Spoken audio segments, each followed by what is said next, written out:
ថ្ងៃនេះគឺជាថ្ងៃទី18ខែ6ឆ្នាំ2025គឺថ្ងៃនេះគឺជាថ្ងៃដែលប្រជាពលរដ្ឋកម្ពុជាយើងប្រជាពលរដ្ឋខ្មែរយើងគាត់បានចូលរួមធ្វើជាក្បួនដង្ហែដើម្បីគាំទ្ររាជរដ្ឋាភិបាលពាក់ព័ន្ធទៅនឹងបញ្ហាព្រំដែនឬក៏ដំណោះស្រាយព្រំដែនដែលបង្ហាញ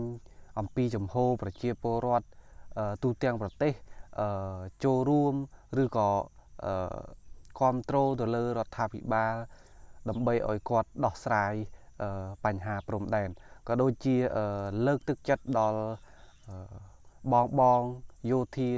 នៅជួរមុខក្នុងការការពារទឹកដីមាតុភូមិរបស់យើងអញ្ចឹងសកម្មភាពនេះនៅទីក្រុងភ្នំពេញនាព្រឹកនេះគឺបង្ហាញពីការចូលរួមការសាមគ្គីភាពគ្នាចេញពីផ្ទៃក្នុងការគាំទ្ររដ្ឋាភិបាលដើម្បីដោះស្រាយនៅបញ្ហាព្រំដែនអានេះគឺសបញ្ជាក់បានថាប្រជាពលរដ្ឋខ្មែរយើងគឺគាត់យល់ដឹងច្រើនហើយគាត់ពួតដៃគ្នាទោះបីជាគាត់មិនបានមកកាន់កំភ្លើងជាមួយពួកខ្ញុំក៏ដូចជាពួកបងនៅជួរមុខក៏ដោយក៏គាត់អាចជួយផ្ដល់ជាទឹកចិត្តដល់ពួកខ្ញុំដែលជាយោធាក៏ដូចជាអ្នកឈរជើងនៅជួរមុខដើម្បីបង្ហាញពីទឹកចិត្តគាំទ្ររបស់ពួកគាត់គឺ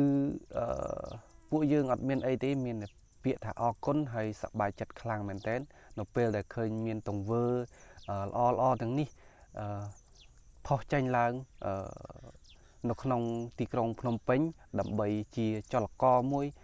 ឲ្យពួកយើងមានទឹកចិត្តក្នុងការបន្តកិច្ចការងារពួកយើងបន្តទៀតអញ្ចឹងជាចុងក្រោយក៏សូមអរគុណដល់បងប្អូនទាំងអស់គ្នាដែលនៅទីក្រុងភ្នំពេញដែលចូលរួមដង្ហែជាក្បួនដើម្បី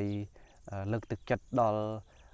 ទាហានជួរមុខក៏ដូចជារដ្ឋាភិបាលដើម្បីដោះស្រាយបញ្ហាទំនាស់ព្រំដែនរវាងកម្ពុជាថៃអញ្ចឹងខ្ញុំមានតែប៉ុណ្្នឹងទេអរគុណបងប្អូនអរគ្នាជួបគ្នានៅវីដេអូក្រោយទៀត